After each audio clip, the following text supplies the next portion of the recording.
I want to talk about the relationship between movement specificity and movement variability. And what that really means is sometimes we want to do movements that are very specific to a particular goal, and then other times we want to mix it up and keep it interesting. So a perfect example for this, and a question I get asked all the time, is what is the best thing for me to do that's going to help me with sprinting or getting faster? And the answer is simple.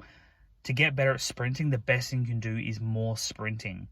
But eventually, you can only do so much sprinting before you need to be doing other things to help you with that. So a perfect example, unless you are a track athlete, a sprinter, if you play a ball sport, you are looking at 100 meters to 220 meters of total max effort sprinting for a single sprint workout, all right? So anywhere in there, 100 to 220 meters, all right, that is your sprint workout.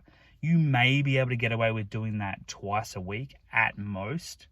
But after that, after you've done that specific movement, you're going to have to do something else. Otherwise, you're going to have a kind of regression. You're going to be overtraining, or you're going to have a breakdown in your technique. So once you've done your sprinting, which is your movement specificity, then you can look at movement variability. You might be looking at doing some pogos, all right, some kind of jumping or hopping.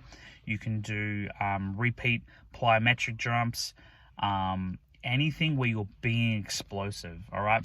If you're going to move further down that movement variability, you might be talking about doing some RDLs in the gym to increase your hamstring strength and hamstring tolerance to sprinting, all right? So that would be your movement variability, because that's very different from actually sprinting.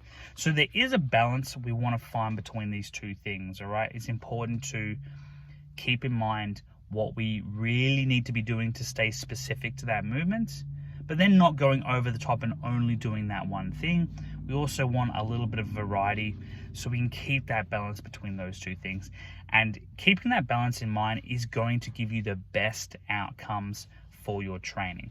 The other benefit I will say with movement variability is you can start to work into other aspects. So going back to that sprinting, if I have an athlete that is struggling with dorsiflexion, all right, in their acceleration phase, so they're kind of not really pulling their toe up, then I can go into my A march, my A skip, my high knee drills, all those specific drills, which is not actually sprinting, but we can work on a particular skill, all right? We can work on a very particular part of the mechanics.